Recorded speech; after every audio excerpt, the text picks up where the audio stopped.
Couve en Algérie. Des patrouilles sont envoyées pour contrôler une manifestation de l'OAS, l'organisation dirigée par l'ex-général Sanan. Toutes les mesures sont prises pour éviter une nouvelle insurrection contre la politique algérienne du président de Gaulle.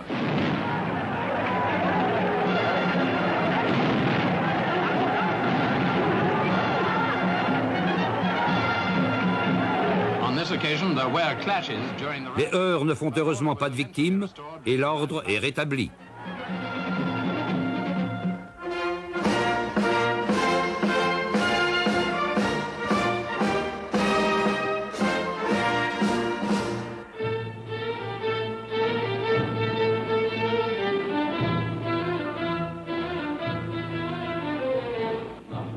طلاب الجزائر نحن للمجد بلاد نحن آمل الجزائر في الليالي الحالكات نحن طلاب الجزائر نحن للمجد بلاد نحن آمل الجزائر في الليالي الحالكات كم غرقنا في دماء واحترقنا في حماة وعبقنا في سماء بعبير المهجات نحن طلاب الجزائر نحن للمجد بلاد. Alors que la guerre d'Algérie approchait de sa 8e année, les attentats contre De Gaulle se multipliaient, signe de la violence des temps. Mais leurs auteurs n'étaient pas algériens, c'étaient des Français, les durs de l'OAS, l'organisation de l'armée secrète, les obstinés de l'Algérie française.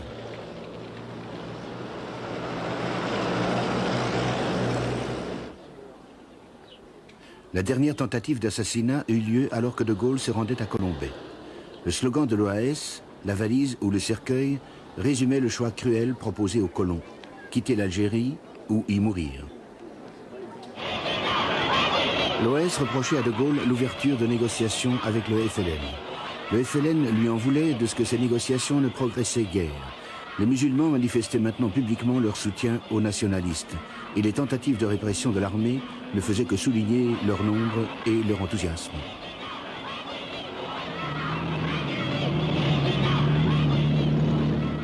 Depuis la démonstration dramatique de la solidarité musulmane au cours de la dernière visite de De Gaulle en décembre, les colons ne pouvaient plus nier le soutien populaire du FLN.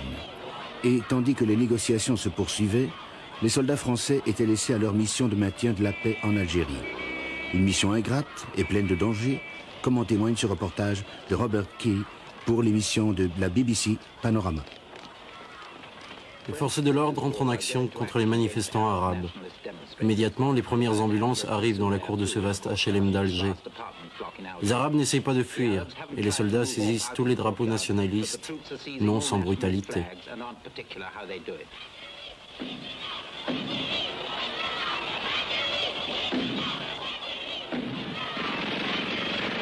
Il y a peut-être quelqu'un derrière cette porte, peut-être personne. Les Français ne se posent pas de questions et les Arabes cachent leurs morts. Le chiffre officiel, 4 morts dans ce building. Mais plus personne ne croit au chiffre officiel.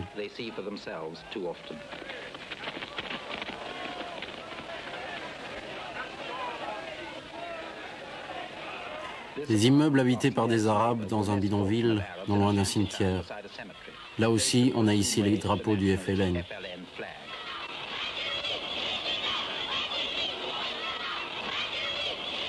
Un quartier, là aussi, complètement isolé. Le FLN a donné comme instruction que les manifestations restent pacifiques et que les manifestants restent chez eux en tout cas. Les Français, eux, ont interdit toute manifestation. La volonté d'indépendance domine chez les musulmans d'Alger, qui opposent la force de l'histoire à la force des armes. Une auto blindée tire quelques rafales contre le bidonville et les troupes s'avancent pour briser la démonstration et s'emparer du drapeau FLN.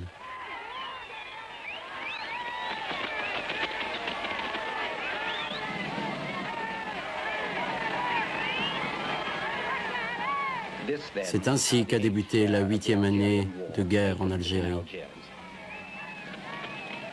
Les quartiers européens d'Alger sont pratiquement déserts. Les magasins sont fermés. L'organisation de l'armée secrète, dans son défi à De Gaulle de conserver l'Algérie française, a donné ordre d'éviter tout incident. Ces ordres sont suivis, à de rares exceptions près, comme ici, où une papeterie a été plastiquée. Son propriétaire refusait de cotiser à l'OAS et était soupçonné de rapatrier ses biens en France. On n'abandonne pas l'Algérie. Le portrait déchiré du général Salan, le chef de l'OAS, paraît sacré aux yeux de ces jeunes Européens, tous partisans de l'OAS, et pour qui ce plasticage est une bonne farce. Les forces de l'ordre les dispersent bien poliment.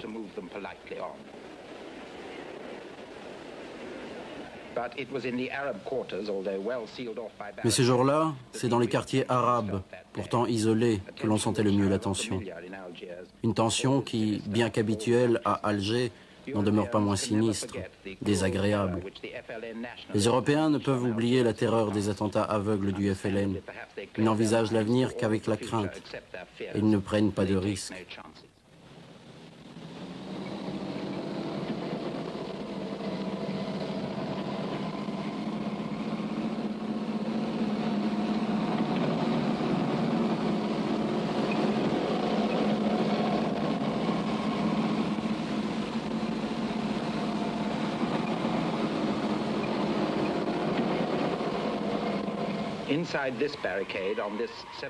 Ce 1er novembre 61, 7e anniversaire du début de la guerre, dans une vallée, les cris des manifestants, les drapeaux agités et la troupe qui intervient. Mais ici, les choses tournent différemment. La falaise est surmontée par un vaste immeuble. Les habitants sont au balcon.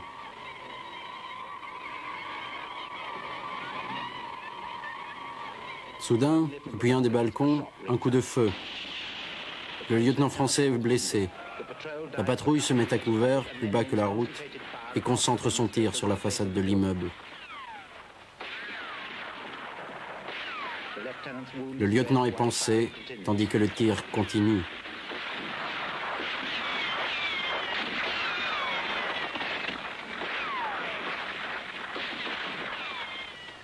Soudain, le calme revient.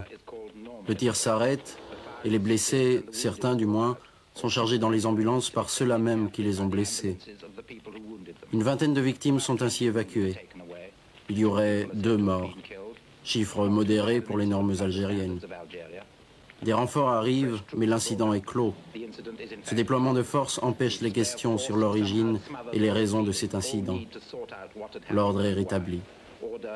Les forces de l'ordre ont fait leur devoir. Elles font leur devoir depuis de longues années et jamais l'indépendance des Arabes n'a été plus proche. Les Français apprendront peut-être un jour que la violence, même face à la provocation, n'est pas suffisante.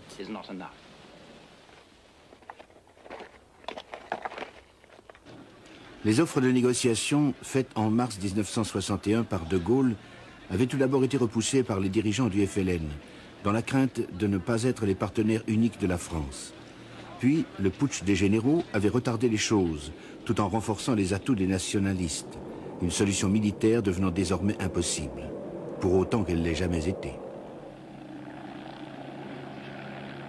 Les négociations débutèrent réellement en mai 1961 à Évian, sur le lac de Genève. Depuis le meurtre du maire de la ville par l'OAS, le mois précédent, les mesures de sécurité étaient renforcées. Jusqu'alors, les contacts entre les deux parties étaient demeurés secrets. Ils étaient maintenant tout à fait officiels.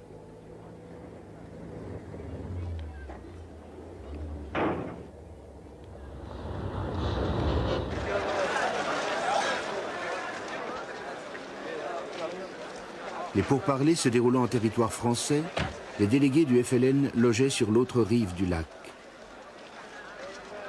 L'émir de Qatar avait mis sa résidence suisse à leur disposition. Ce fut un moment poignant pour la délégation française quand pour la première fois elle rencontra officiellement les représentants de la rébellion la plus implacable à laquelle la France ait jamais dû faire face. Pourtant, les pourparlers furent rompus. La pierre d'achoppement avait été le Sahara, les Français prétendant qu'ils ne faisaient pas partie de l'Algérie.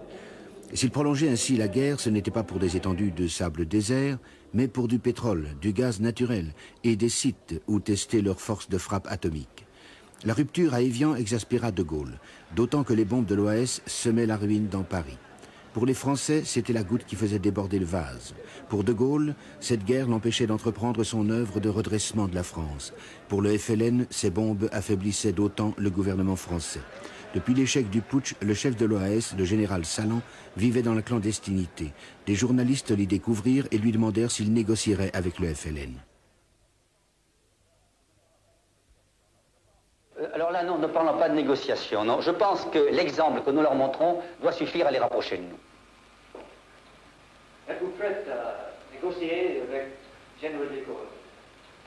Non, je ne vais pas négocier avec le général de Gaulle. Le général de Gaulle s'est séparé de nous. C'est fini pour nous, le général de Gaulle. Il nous a trop triché, il nous a trop menti. Salan bluffait. Il avait peu de partisans en France, où les bombes de l'OAS dressaient l'opinion contre ses vues. Il n'y avait pas que la gauche à manifester contre les ultras. Des milliers de Parisiens descendirent dans la rue quand une bombe destinée au ministre André Malraux fit perdre la vue à un enfant de 4 ans. La brutalité avec laquelle la police réprima cette manifestation surprit. Elle prouvait combien cette police était infiltrée par l'OAS et combien elle était coupée du reste de l'opinion française.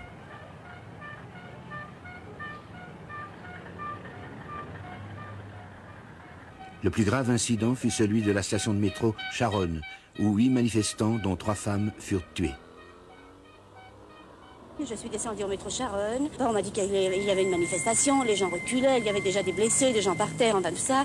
Plusieurs ont été écrasés sous le poids des grilles, enfin il y a eu des coups de matraque, des gens matraqués. On a transporté ces personnes sur le quai du métro Charonne.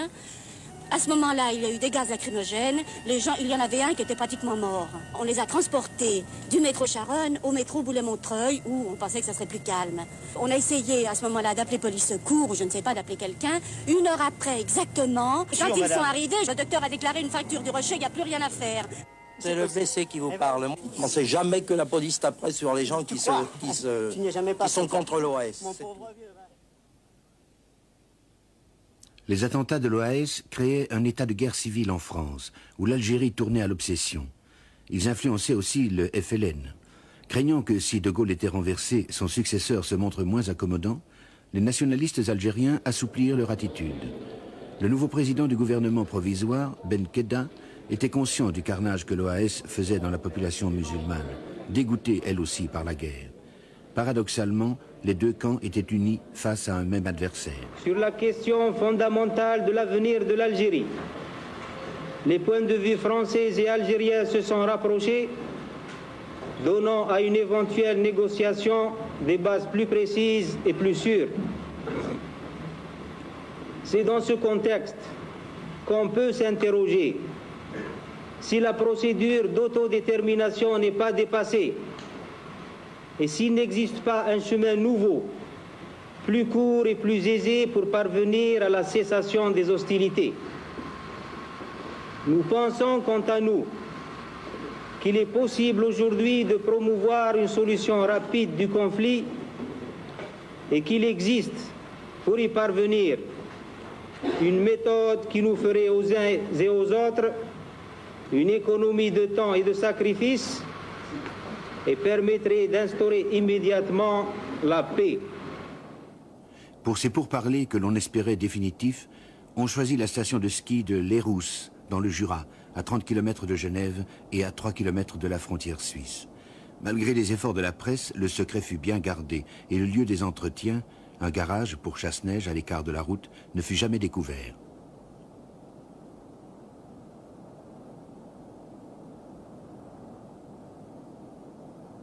Le véritable accord fut obtenu à Lérousse, loin de la publicité. Mais les dernières retouches furent faites à Évian, à la mi-mars 62. Le FLN y fit quelques concessions, mais les principales vinrent de la France, qui céda sur les questions du Sahara, des droits de la minorité européenne et sur bien d'autres, dans sa hâte de voir terminer cette guerre épouvantable.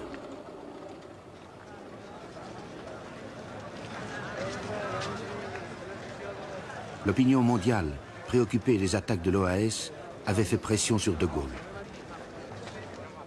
En dépit de toutes les différences de race, de vie et de religion, il y a entre l'Algérie et la France non seulement les multiples liens tissés au cours des 132 ans de leur existence commune. Non seulement les souvenirs des grandes batailles où les enfants des deux pays luttèrent côte à côte dans nos rangs pour la liberté du monde, mais encore une sorte d'attrait particulier et élémentaire. Qui sait même si la lutte qui se termine et le sacrifice des morts tombés des deux côtés n'auront pas en définitive aidé les deux peuples à mieux comprendre qu'ils sont faits, non pour se combattre, mais pour marcher ensemble sur la route de la civilisation. Le 19 mars 1962, à midi, ce fut le cessez-le-feu, et le cauchemar prit fin. Les Parisiens n'osaient y croire. Après 7 ans et demi, le carnage s'arrêtait. Mais s'arrêtait-il vraiment? La conclusion du cessez-le-feu en Algérie, les dispositions adoptées pour que les populations y disposent de leur destin, la perspective qui s'ouvre sur l'avènement d'une Algérie indépendante coopérant étroitement avec nous, satisfont la raison de la France. Une équipe de la télévision belge, alors en Tunisie, put enregistrer les faits de l'annonce du cessez-le-feu sur les troupes du FLN, qui ne ferait donc pas une guerre pour laquelle elles s'étaient entraînées.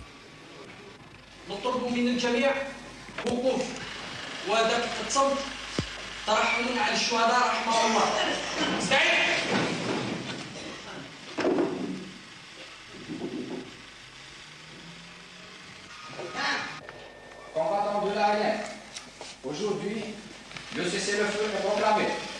Le cessez-le-feu n'est pas encore la paix.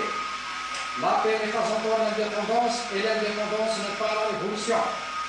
C'est dire que la lutte continue, plus âpre, plus complexe, plus subtile que jamais.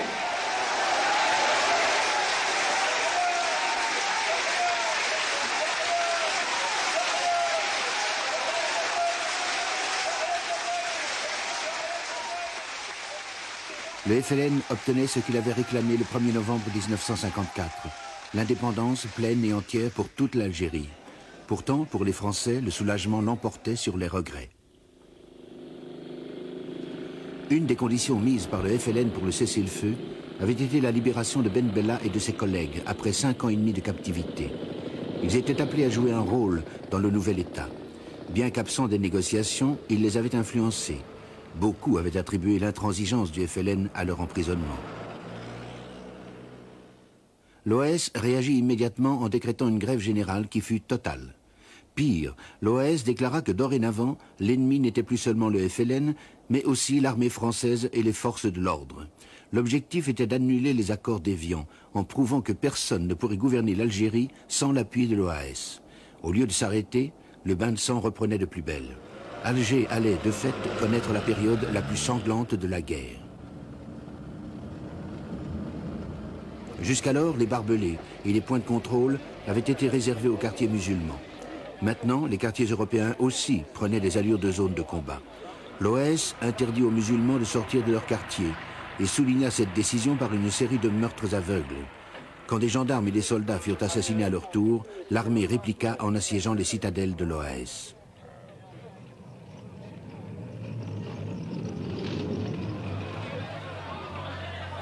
Pour résister, les colons organisèrent un système ingénieux pour ravitailler les 60 000 habitants de Bab el-Oued, un faubourg ouvrier de petits blancs, de pieds noirs, qui avait le plus à perdre d'une Algérie algérienne.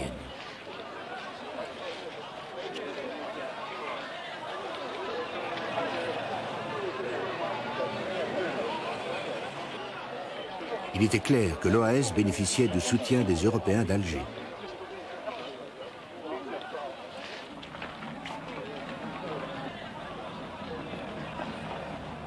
Comme les meurtres continuaient dans toute la cité, le commandement de l'armée renforça l'encerclement du faubourg, amena 20 000 hommes en renfort, de l'aviation et des blindés, et se prépara à l'assaut, une des mesures les plus pénibles à prendre de toute cette guerre.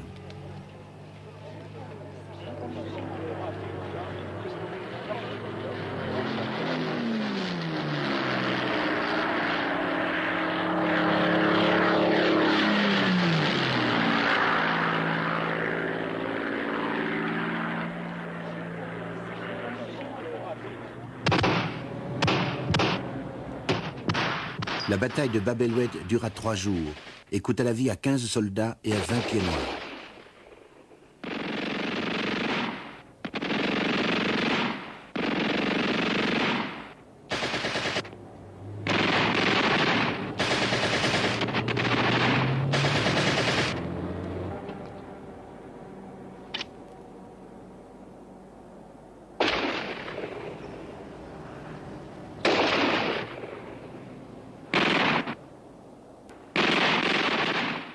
Il y eut énormément de blessés et des milliers d'arrestations. On découvrit de grandes caches d'armes et de bombes. Habitants de Bab el-Oued, les événements du 23 mars prouvent que l'armée et toutes les forces de l'ordre iront sans restriction ni réserve jusqu'au bout de leur devoir. Vous connaissez les garanties qui vous sont assurées. Mettez fin au combat fratricide. Rendez les armes et cessez le combat. Mais rien n'était fini. L'OAS organisa au monument aux morts une manifestation en hommage aux victimes de Bab el-Oued, clamant qu'on y verrait 500 000 manifestants et l'obligea les autorités à interdire la cérémonie. C'était l'épreuve de force. Alger voyait la plus grande concentration de gendarmes et de CRS depuis les émeutes musulmanes de décembre 1960.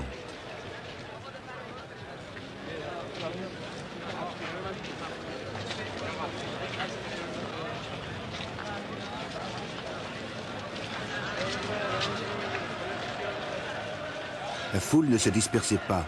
Au contraire, il se pressait autour des points de contrôle, comme espérant que la bagarre commence. De plus en plus de manifestants tentaient de forcer des barrages de police.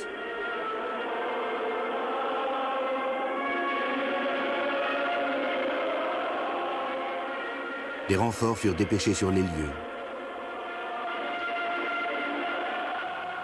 Mais la foule ne cessait de grossir.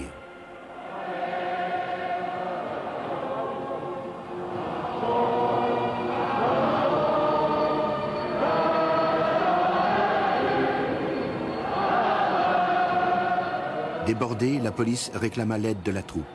Mais ce n'étaient plus les unités entraînées qui avaient combattu l'OAS à Bab el-Oued. Les grenades lacrymogènes lancées d'hélicoptères n'arrivèrent pas à disperser la foule. La police se reposait visiblement sur l'armée, mais c'étaient de jeunes recrues, beaucoup de harkis, qui, devant l'évolution de la situation, étaient surtout préoccupés de leur sort. Nerveux, anxieux, ils n'étaient pas préparés à une mission demandant tact et expérience. Injuriés par les Européens hostiles, dépaysés dans cette ville, ils étaient une proie rêvée pour les agents provocateurs.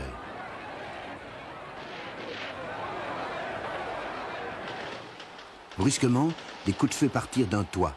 Sans attendre d'ordre, les harkis répliquèrent par un feu nourri. Ce fut la panique. Les corps roulaient, hachés par les rafales. Une équipe de la télévision belge, encore une fois, se trouvait sur les lieux.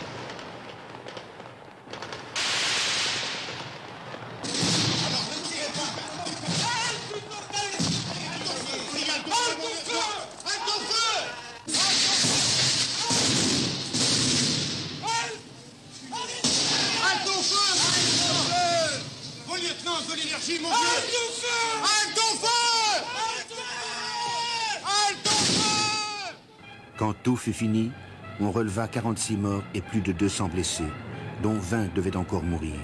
On retrouva plus de 2000 douilles. Si l'OAS avait voulu un massacre spectaculaire, elle l'avait obtenu.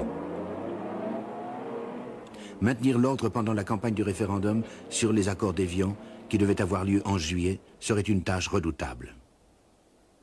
Les tueurs de l'OAS ne se recrutaient pas seulement parmi les plus ultras des Pieds Noirs, héros de la semaine des barricades, mais aussi parmi les paras et les légionnaires qui avaient déserté après l'échec du putsch de l'année précédente. En fait, L'état-major était constitué par les colonels et les capitaines qui s'étaient soustraits à la justice. Mais la direction politique venait des ultras, pour qui une Algérie algérienne était anathème, et de ces généraux qui voyaient dans la décolonisation un complot communiste. De plus, l'OAS attirait tous les psychopathes, les ratés, les sadiques, les assassins, les esprits tordus qui abondaient dans cet Alger en guerre. L'incohérence anarchique de sa structure était une invite à régler de vieux comptes sous le couvert d'une soi-disant action politique.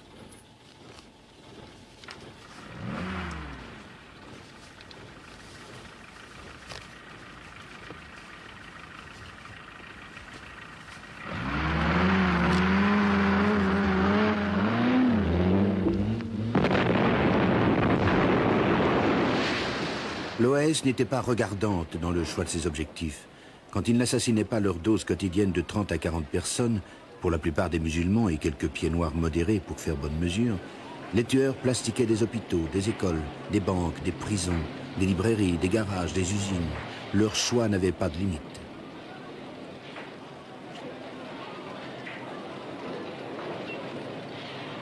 Travail macabre, financé par des attaques de banques, par des dons de riches colons, par des taxes imposées aux compagnies installées ou désireuses de s'installer dans le pays, par des amendes infligées aux petits blancs pour, par exemple, avoir pris quelques jours de congé en France.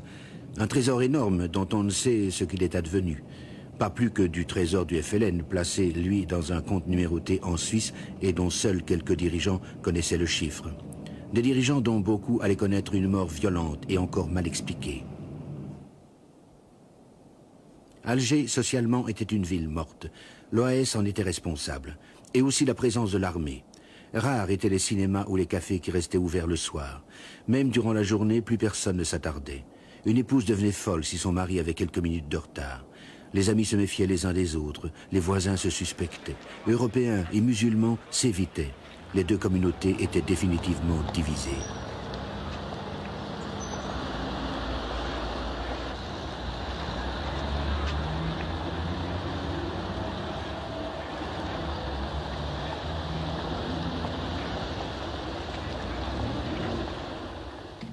Tout naturellement, à la fin du putsch, certains camarades se sont rendus au général de Gaulle. Moi, j'ai refusé. Il était absolument exclu que je me rende jamais à cet homme. Bon. Et après un mois ou un mois et demi de réflexion, j'ai décidé de travailler dans le cadre de l'OAS. Une organisation comme celle-là, clandestine, révolutionnaire, ne peut utiliser que la violence. Hein. On en a 1000 preuves aujourd'hui dans tous les pays du monde. Hein. Lorsqu'une minorité se trouve brimée par le gouvernement, eh ben, elle agit automatiquement par la violence. Il y a des actions de l'OAS que je réprouve, mais on ne fait pas d'omelette sans casser des œufs. Et ce que je trouve inadmissible, c'est que on nous accuse, nous, l'OAS, d'avoir utilisé la violence, on nous condamne pour avoir utilisé la violence, alors que, par exemple, les Irlandais utilisent les mouvements irlandais utilisent la violence depuis je ne sais pas combien d'années, infiniment plus que l'OAS contre le gouvernement britannique. Et il y a des tas de pays qui l'approuvent. Et non seulement en Irlande, mais un peu dans tous les pays du monde. Ceux qui ont combattu dans les rangs de l'OAS, dans leur immense majorité, étaient guidés par le culte de l'honneur, de la parole donnée, et aussi, d'une manière plus générale, par l'amour désintéressé de la patrie. Pour eux, l'insurrection était le plus sacré des devoirs. Elle s'appuyait sur une population de pieds noirs qui était vraiment de très bonne foi. La population était de bonne foi. On lui avait jamais dit que l'Algérie n'était pas française. Elle le croyait. Par conséquent, elle était trompée par tout le monde, cette population. Et c'était bien dommage, parce que c'était des gens qui étaient malheureux, tout simplement. Et au lieu de se battre jusqu'au bout, comme l'OAS l'espérait, ben, petit à petit, ils sont partis. Ils ont été neutralisés, ils ont compris, les familles se vidaient, le mari restait pour travailler, mais la femme et les enfants repartaient quand ils pouvaient. Et puis il y a eu l'exode du mois d'avril et du mois de mai qui ont été des exodes gigantesques, si bien qu'il ne restait plus rien. Alors cette OAS qui était devenue squelettique au moment où elle faisait le plus de ravages, parce qu'elle était squelettique, mais elle faisait des attentats extraordinaires, au point que nous avions été obligés, avec le délégué général, de mettre dans des camps de concentration les jeunes à qui on donnait des armes, parce que l'OAS donnait des 11-43 à des jeunes de 16 à 20 ans, et leur disait, il faut tuer 10 musulmans, n'importe lesquels, dans la rue. Voilà comment ça se passait au mois de mai. C'était une période très difficile, une période où tout le monde était très engagé, et dans ces périodes-là, il y a la violence, et la violence est de toutes parts.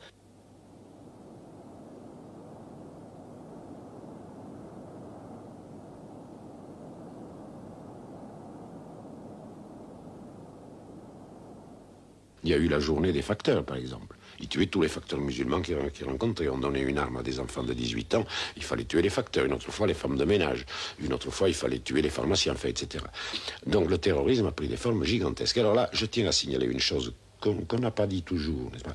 C'est que le nombre d'attentats OAS en 6 mois, pendant que j'étais préfet de police à Alger, à l'époque où j'étais plus longtemps que ça, mais dans les 6 mois, c'est-à-dire de décembre à juin, de décembre 61 à juin 62, a été 4 fois plus important que le nombre des attentats du FLN en 6 ans.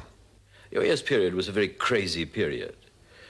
It was also a very brutal period because the OAS was indulging in a very nasty war between the so-called barbouzes, the people who'd been sent by the Gaullist regime to eliminate the OAS, and who very soon got eliminated by the OAS itself. And there were very strange and terrifying things that one would see. For instance, I remember at the height of the OAS action in Algiers, going to Belcourt, and there seeing the corpse of a Vietnamese secret agent, Barbouz, hanging from a tramway line. L'OAS était obligé de procéder quelquefois à des exécutions parce qu'une discipline, ça s'impose. Et ça ne s'impose pas autrement que par la violence, hein, dans des périodes comme ça. They killed people, I would say, almost indiscriminately. One of the most ghastly things that I remember of that whole period was a mortar shelling of perfectly innocent Algerian civilians on what was then called the Place du Gouvernement near the Casbah. And I just happened to be within 50 yards of it happening, grabbed a photographer who was then at the Hotel Letty. We rushed back. We went to the main hospital where they were being given first aid. And I remember being inside a ward and watching all these people, many of them dying and hideously injured, and listening, eavesdropping on a conversation between doctors, medical students, nurses, and realizing to my horror that one of the doctors had in fact taken part in the attack. So that was the kind of war it was. The OAS had deliberately set out to perpetrate such appalling atrocities on the Arab population that they would provoke the Arab population into hitting back. The object of that exercise was perfectly simple and straightforward. They wanted to destroy the Evian Accords, which were leading straight to independence, and force the French army back into the field against the FLN and bring the whole enterprise of moving to independence to a halt. So that these absolutely dreadful atrocities were not just the result of pathological murderers, although God knows there were plenty of those about, but the actual deliberate policy of the very senior French ex-army officers who were in charge of the OAS. It was an outrage. The intelligence of those operations, the precision of what the OAS was doing, what they were blowing up, their ability to strike with impunity, obviously meant that the very important parts of the army were feeding them information and allowing them to pass through roadblocks. The whole works. The most terrible one of all, I suppose, was a case in which an OAS squad had detected what it believed to be a hospital catering for FLN wounded. Whether that was the case or not, we never discovered, but there certainly weren't all FLN in that hospital, and they blew it up. And after the dust had settled, they went into the hospital and machine-gunned the people in their beds, the survivors. And that was the sort of thing that was intended to cause such outrage in the Casbah and other areas like that, that it would lead to a mob running wild with meat hooks in the way that they did some years earlier.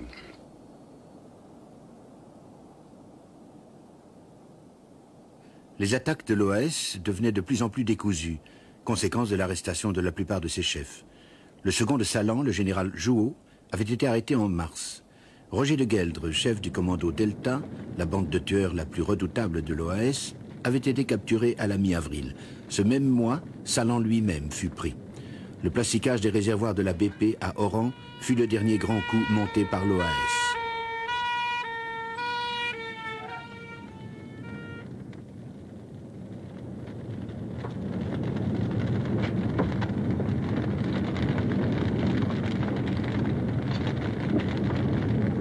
Du fond de leur prison, Salan et Jouot eux-mêmes conseillaient l'arrêt des attentats. C'est alors, le 17 juin, à quelques semaines du référendum, que la France et le monde, ahuris, apprirent que l'OAS et le FLN avaient conclu une trêve. Cette fois, c'était peut-être vraiment la fin de la guerre.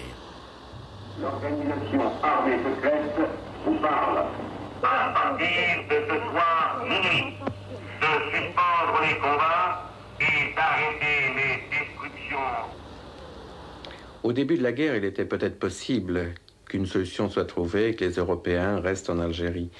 Mais à la fin de la guerre, avec les exactions de l'OAS, qui semblait, en fait, l'organisation de l'armée secrète semblait avoir un consensus général, il n'était plus possible que les Européens restent en Algérie. Les accords d'Évian, les Algériens, le gouvernement français, tout prévoyait que les Français puissent continuer à vivre dans une Algérie indépendante.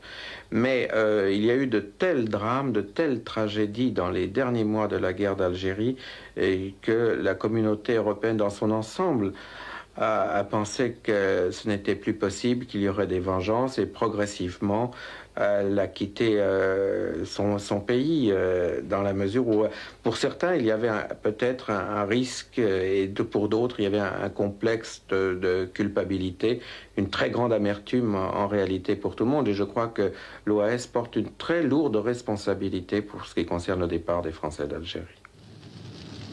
Ce qu'ils ne pouvaient emporter, les pieds noirs le brûlaient. Tout plutôt que d'en faire profiter les Arabes.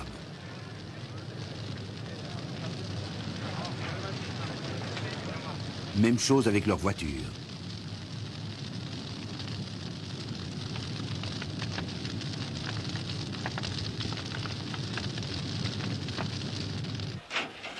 Certains les balançaient tout simplement à la mer du haut des falaises.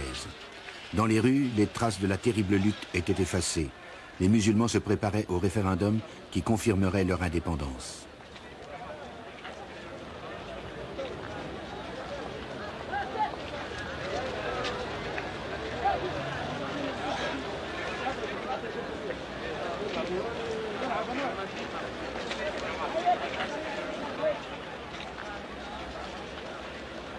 Trois jours après la trêve, le couvre-feu qui avait réglé la vie d'Alger si longtemps fut enfin levé. En métropole, 90% des voix s'étaient déjà prononcées en faveur des accords d'Évian. Le oui des musulmans d'Algérie allait être encore plus massif.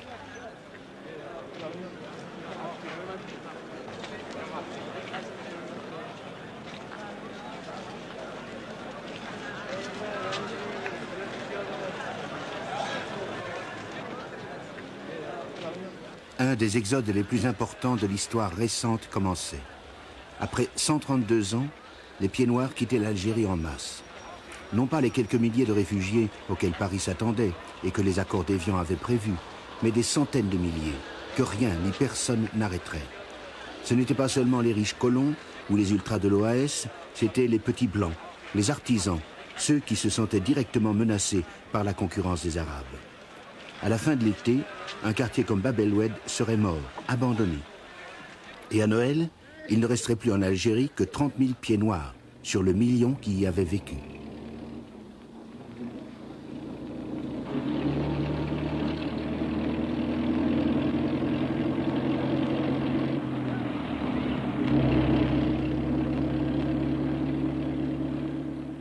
You don't have to be right morally or historically to really suffer very deeply. I think the Pieds Noirs, historically, they were wrong. Morally, at the time of the OAS, they were wrong. But their suffering in the Exodus was real. The people responsible for the ultimate misery of the colons were the OAS. Les vrais responsables de la grande misère des colons, c'étaient les gens de l'OAS et leurs tactiques de terreur. Les colons avaient une telle peur des représailles après l'indépendance qu'ils ne pensaient qu'à tout quitter. À la fin, il y eut des scènes déchirantes à l'aéroport. Les gens essayaient d'embarquer coûte que coûte, et certains se firent des fortunes en vendant des billets au marché noir. Il y eut des scènes vraiment inquiétantes. Personne n'avait imaginé combien l'exode serait général. Lorsqu'en juin, l'OAS arrêta ses attentats, il y eut 350 000 départs. Déjà avant et malgré les menaces des tueurs de l'organisation, 100 000 Européens avaient fui. Plus d'1 demi-million devaient encore partir. La valise l'emportait sur le cercueil.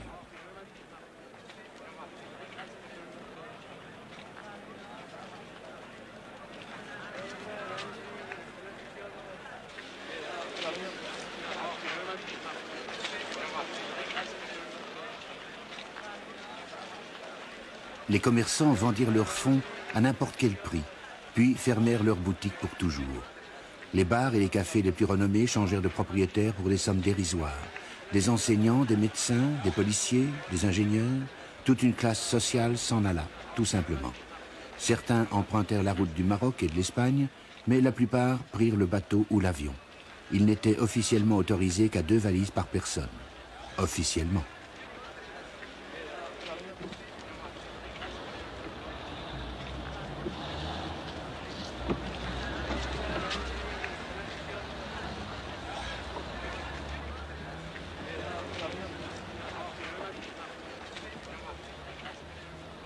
La presque totalité des 200 000 Juifs d'Algérie partit en France, destination générale des réfugiés, un pays où beaucoup n'avaient jamais mis le pied. Certains trouvèrent refuge au Canada, en Israël ou même en Argentine, d'autres en Espagne. Le nombre des arrivants en France équivalait aux populations de Lyon et de Marseille réunies. Si les musulmans modérés regrettaient cet exode, ce n'était pas le cas des durs du FLN, qui ne voyaient pas de place pour les pieds noirs dans la nouvelle Algérie. Certains voisins chanceux tirèrent profit de cet exode. Mais les harkis, qui avaient servi la France, eurent moins de chance. Sur 250 000, 15 000 seulement purent s'échapper. Ces hommes, ces musulmans, sont des Morasnis. Ils faisaient partie de l'armée française et étaient chargés d'assurer la sécurité des sas.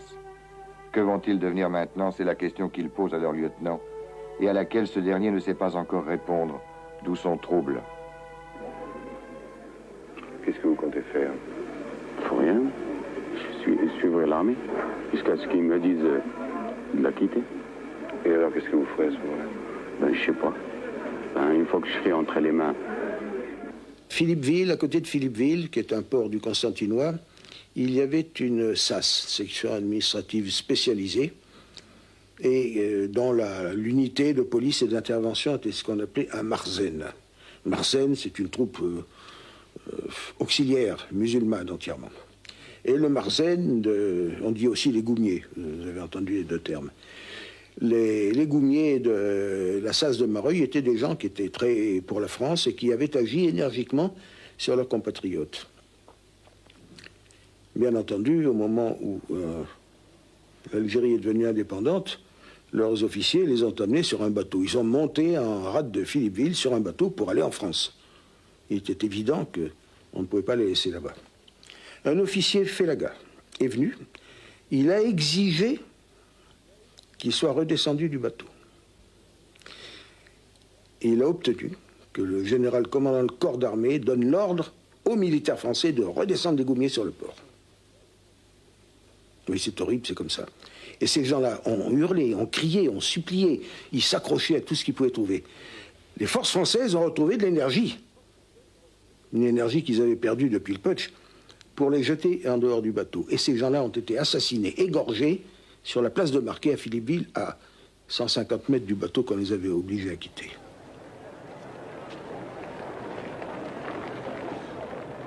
Le sort de ces musulmans qui les avaient combattus ne tracassait sans doute pas Ben Bella et ses collègues quand ils inspectèrent leur armée pour la première fois après 5 ans et demi de captivité.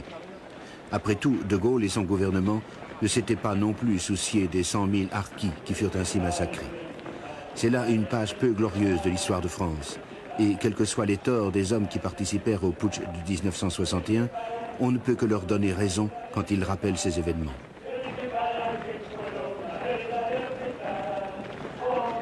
Mais Ben Bella et les autres avaient d'autres préoccupations. Il s'agissait de savoir qui prendrait la direction de la nouvelle nation.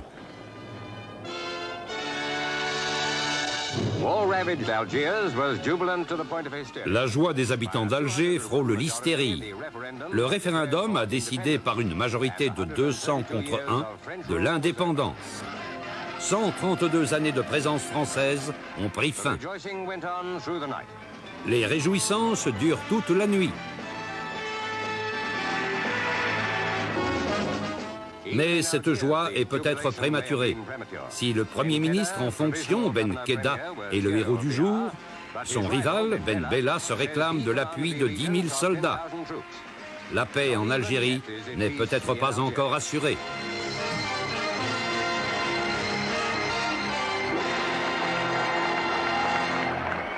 L'Algérie indépendante était réalité.